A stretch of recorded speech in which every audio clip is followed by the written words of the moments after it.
Good afternoon and welcome to this very special broadcast with myself and Jacqueline. Jacqueline, hello.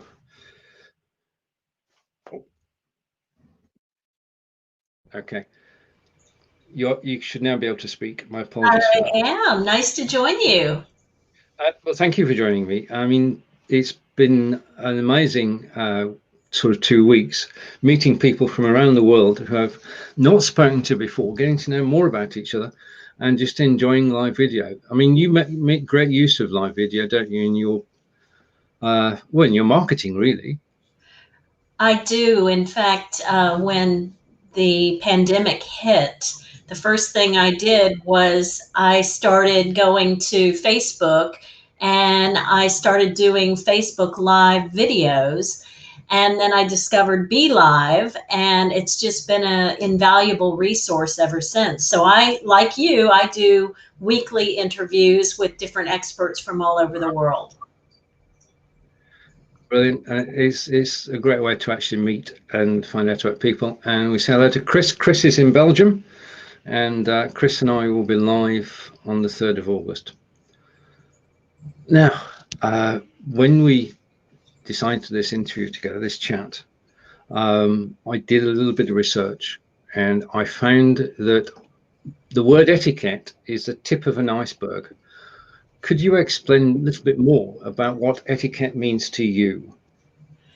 Absolutely. Well, for your viewers who aren't familiar with my work, I am an etiquette expert, and I founded my company, the Protocol School of Palm Beach, in 1998. And when people ask me what exactly is etiquette, etiquette means different things to different people. But if you look at the technical term, if you look at it in the dictionary, it will simply tell you it's a set of rules or guidelines for people to live by so that we can interact with each other in a civil manner. But my definition of etiquette is a little bit different. I believe that etiquette is the art of treating others the way you want to be treated. And that's a good place to start, because first impressions are important, aren't they? First impressions are very important. We're evaluated by the 3 V's, our vocal and visual and nonverbal communication skills. And so those are the types of things that I teach to corporate executives, that it's more than just how you dress. It's more than just how you wield a knife and fork. A lot of it has to do with the way in which you communicate with other people, whether it be through email or texting or now video conferencing. One of my hottest topics right now is professional presence in the virtual world. So all of this comes into play in the way we communicate our personal brand. Okay. Now you've actually traveled the world, haven't you? I have. I've traveled all over the world. Well, I used to be a flight attendant many, many, many moons ago. And that's where I developed my love for travel. I flew for Northwest Airlines and I flew all over. And then I started working in the hospitality industry. And one of my most favorite jobs of all time was handling public relations for the Breakers Hotel in Palm Beach, which is a luxury hotel. And I started traveling there. And then when I started my business took me all over the world. And some of my favorite places, I would have to say, would be Thailand, Japan, China, any place in Asia, South Africa. Love all those places. I mean, Japan is such an amazing place, isn't it? I was fortunate to actually visit Japan with Toyota. Back in the day, like you, I got a previous career. I wrote software and designed software for car manufacturers, from raw materials through to the finished product and invoicing. And Toyota bought a copy of it and said, come out to Japan and show us how to use it. So we were treated like royalty for the whole week. And it's the drivers in the car with the white gloves And you remember the scene in James Bond where they're in a sushi restaurant and they're all sat on the floor around a table. We did that. We did that with one of the directors of Toyota, and it was an experience not to be forgotten. And sort of travel gives you a different outlook, doesn't it? A different appreciation of how other cultures approach etiquette. Absolutely. I believe that when we leave our comfort zone and we go to places such as Japan, when we are put in situations where we're forced to use all of our senses, it humbles us. It also makes us have a greater appreciation for different cultures. And as you said, Japan is probably one of the cleanest countries in the entire world. Ooh. The food is fabulous. The hospitality is over the top. And I think that when you travel outside of your own backyard, whether it's even in your own state or country, it does give you a better appreciation. And over in Europe, you have the advantage of traveling to different countries more so than we do in the United States, because the United States is so big that a lot of people don't even leave their own backyards. But if you're in England, for example, you could just hop over to Italy or Scotland, and you can experience different cultures in just a matter of hours. Whereas here in the US, it's a little bit more difficult.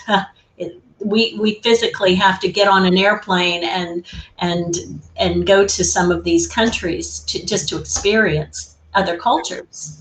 True. I mean, we're fortunate in that respect. We can actually drive from England over to France, then from France to Belgium, Holland, Germany, and Denmark, all around the sort of our end of Europe. And yes, different cultures, different ways of actually doing things. But let's go back to home. I got this picture especially off Unsplash because this is your hometown, isn't it? Mount Dora. Could you tell us a little bit about that? Well, it's supposed to be. I hope it is. Well, I'm going to take your word for it. I don't see a picture of it on the screen, but behind you. Oh, behind you. No, that doesn't look anything like Mount Dora.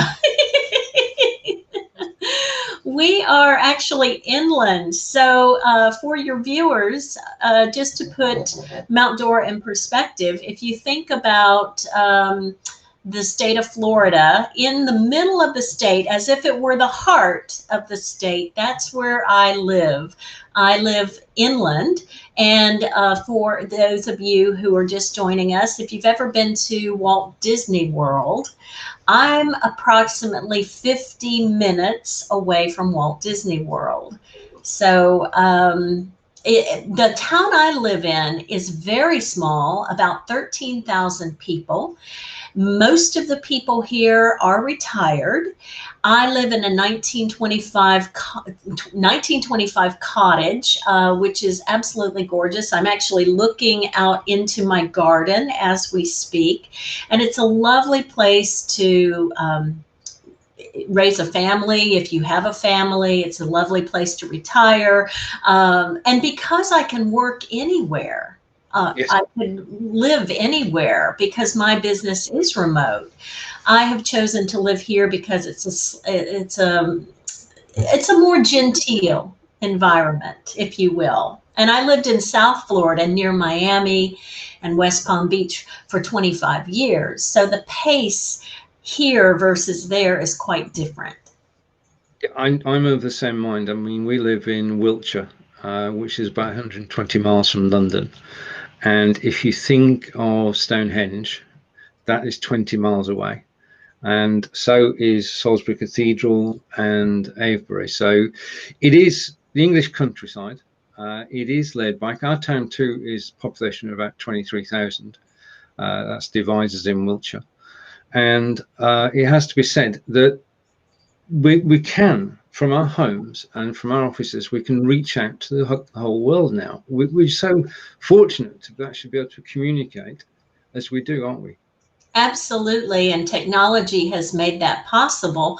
But as I tell my clients, technology is not only a blessing, it can also be a curse, because if you don't know how to communicate effectively on some of these platforms, then you could sabotage your relationships with your clients and customers and colleagues. And you can also tarnish your personal brand. And that's why companies hire me to come in. And I work mostly with millennials, people who are technically brilliant, but if you put them in a social situation, they feel very awkward. They feel less confident than they would behind a computer, so to speak. If you put them into a formal dinner situation with their boss or with a VIP client, they need a little bit of polish. And so I go into corporations and I'm the person who helps polish their professional skills. Brilliant. I mean, yeah, that's the confidence is something that you've got to learn, isn't it? It is, and I'll give you a real life example of someone who came to my home several years ago to get some training.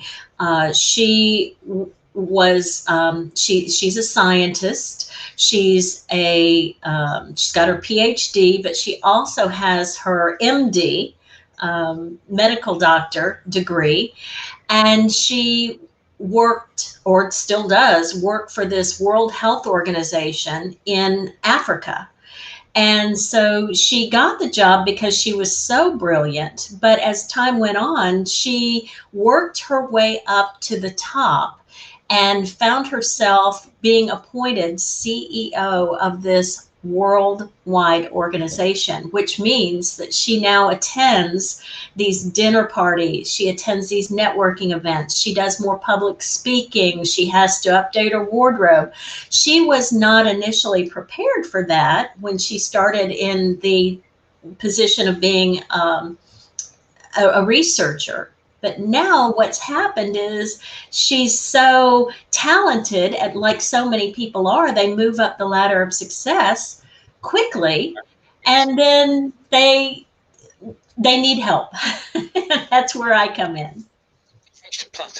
And they need the guidance to help them move to the next level. That's right.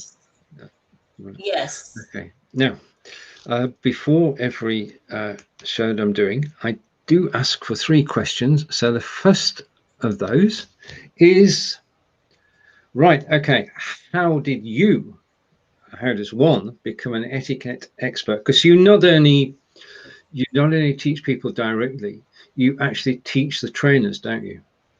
I do. I have a train the trainer program where people come to me and they want to do exactly what I do. Sometimes they want to teach adults. Sometimes they want to teach university students. Sometimes they want to teach children, but they basically want to become an etiquette expert. So how does one go from maybe, let's say, just a corporate executive to the etiquette world? Well, it requires quite a bit of training. You can't just say, okay, here are your materials, good luck, and you go out into the world and you can teach etiquette. I think first and foremost, you have to have a passion for teaching. You have to also have, for me, I grew up in a small town where I didn't want to stand out. I wanted to blend in. I wanted to know how to do all the right things.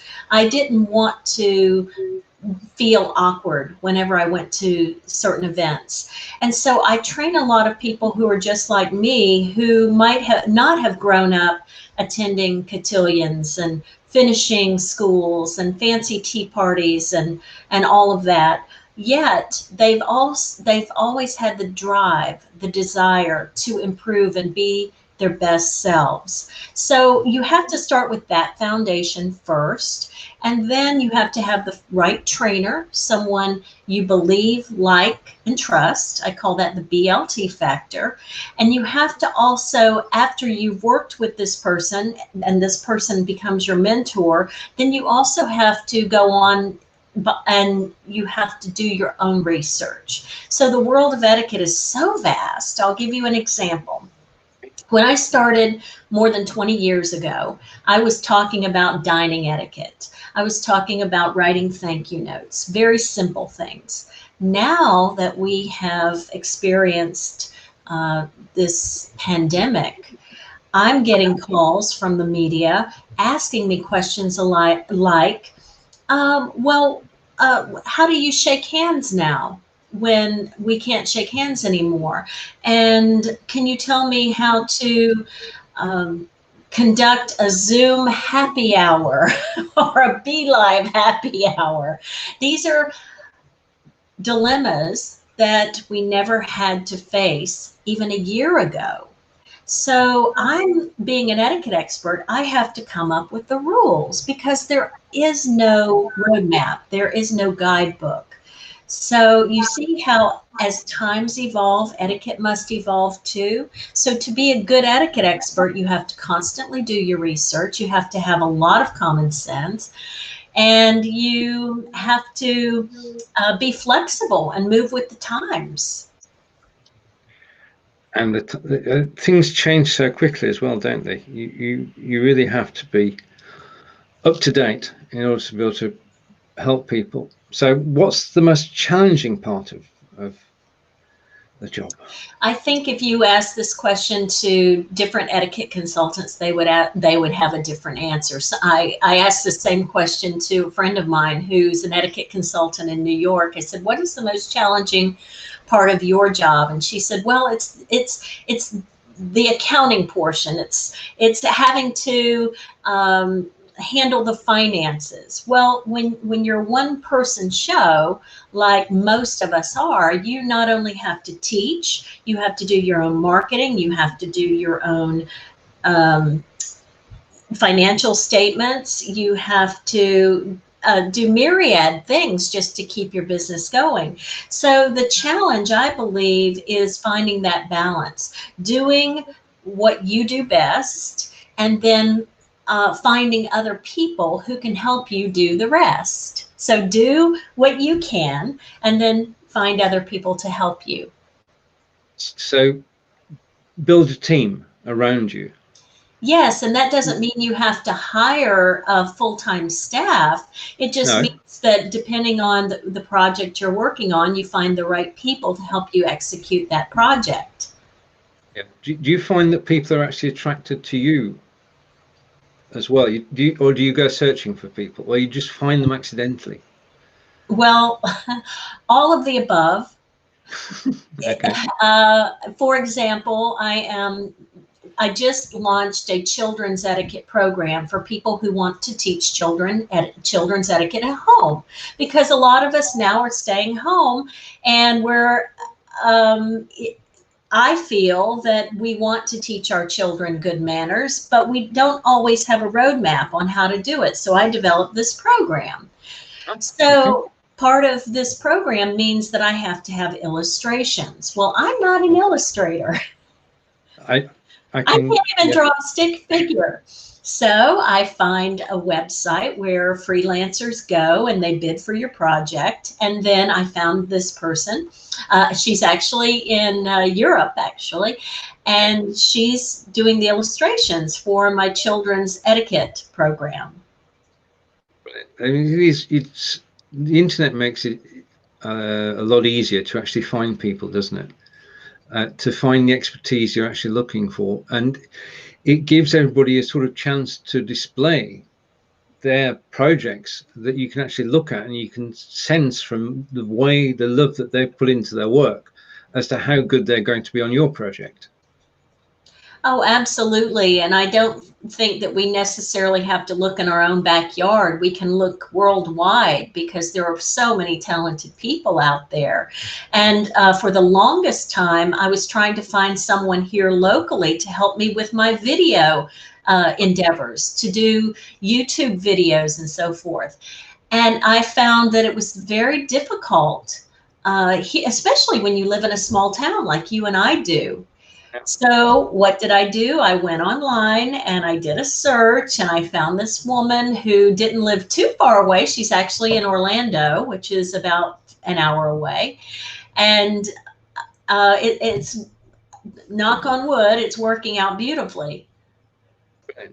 Now, we live at the moment in difficult times. We've been where we are for the last 4 months. So next question is about COVID.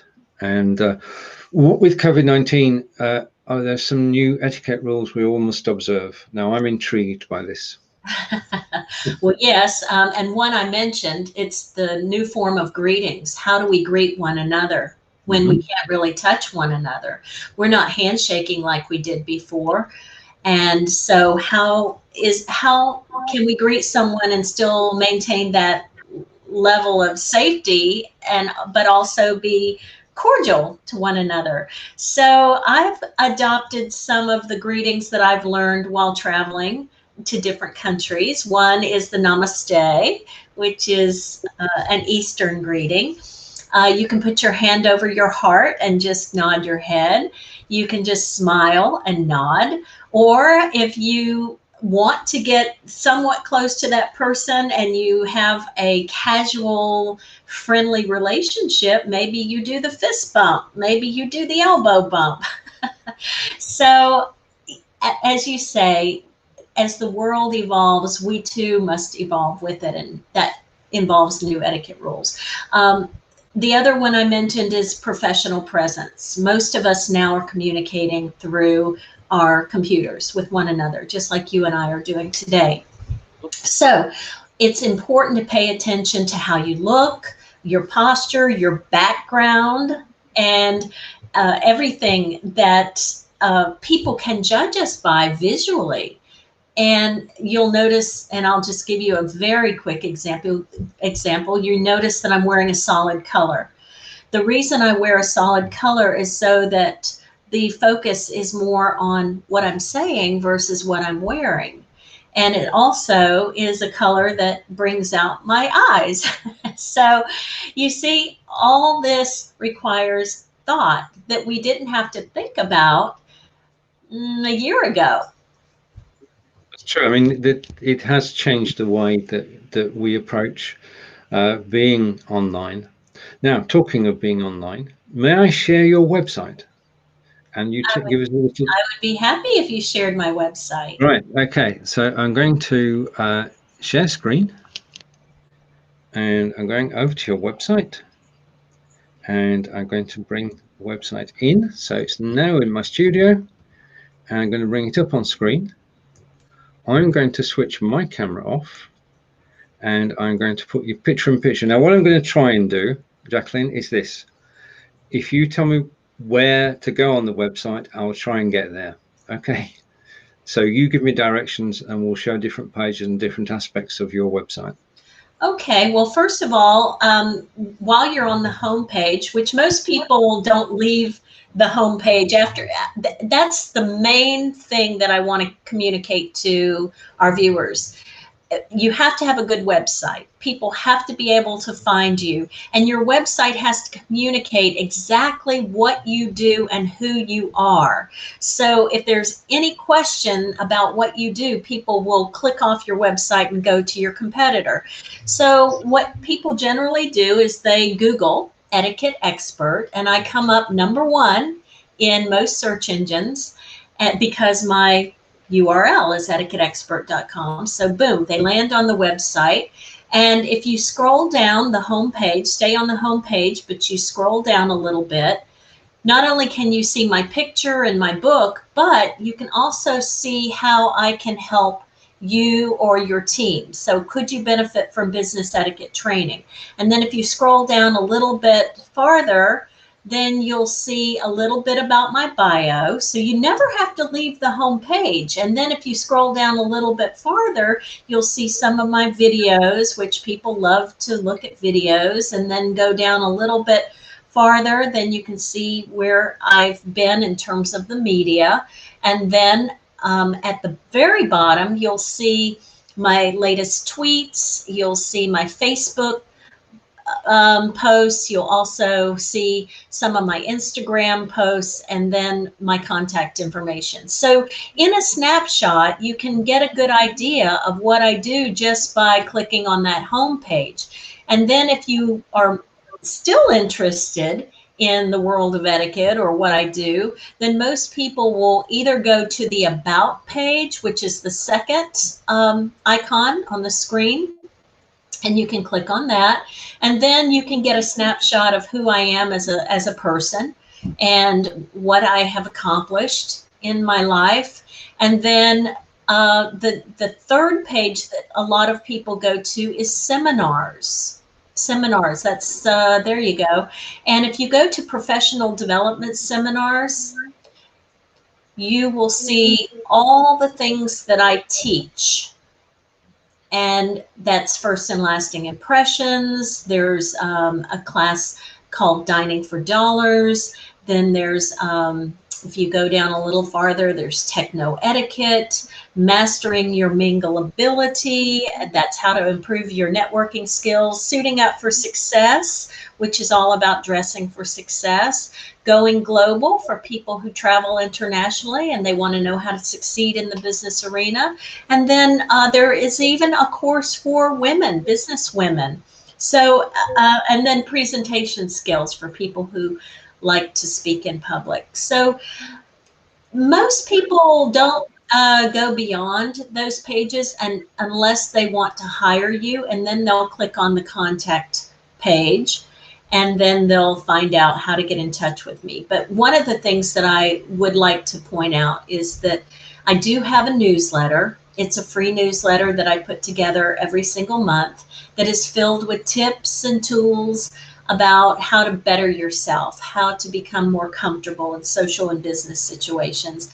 And if you have any questions about any of my programs, you can just click on the contact page, fill out the form, or go directly to email and type in info@etiquetteexpert.com, and you can ask me anything there. Or I'm also on social media, and that's also how you can reach me.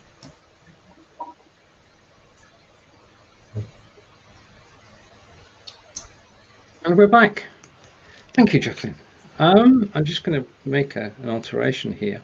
One of the phrases that I loved seeing, because I've not seen it before, and perhaps you could explain a little bit more before we close this broadcast, is mingleability. Have I pronounced it right, first of all? Yes, it's called Master Your Mingle Ability. And if you think about the word mingle, mingle means when you go into a room, what do? You walk around and you talk to different people. I call that mingling. You're mingling. And what you're doing is you're introducing yourself, you're introducing other people, you're getting to know people on a more personal level. So I have a course called Mastering Your Mingle Ability. Brilliant. Jacqueline, we've run out of time, but hopefully we can get together again later this year. I'd look forward to that if we could. For the moment, though, if you've got a message to send out to people who are actually using live video as a way to keep in contact with people and to market, what would that message be? Well, I absolutely love using live video to communicate with other people, but I also use it as an educational tool. And when you start doing these live videos with people who are interesting and interested, you'll start to grow, for lack of a better term, a fan base. Followers, people who actually look forward to your show, like your show, Stephen. People know that when they tune into your show, they're going to see good quality interviews and they're going to meet interesting people. So I have used live video for the same reason, so I can help educate people who follow me in different topics that I'm interested in, whether it be etiquette or whether it be financial prowess, or whether yesterday I had a health and wellness expert on talking about how to be more productive while working from home. So I think it's a wonderful tool. it allows us to learn things that we'd like to know more about from the people who are actually experts in that area, and they share their passion as we share ours. And I'd like to say thank you for joining me today. It's been my pleasure. Thank you, Stephen. Right, to everybody who's watched this live, thank you. If you're watching this on the replay, thank you. And I look forward to seeing you all again in an hour's time with Inspired by video. Jacqueline, thank you. Take care, everybody, and we'll see you again soon.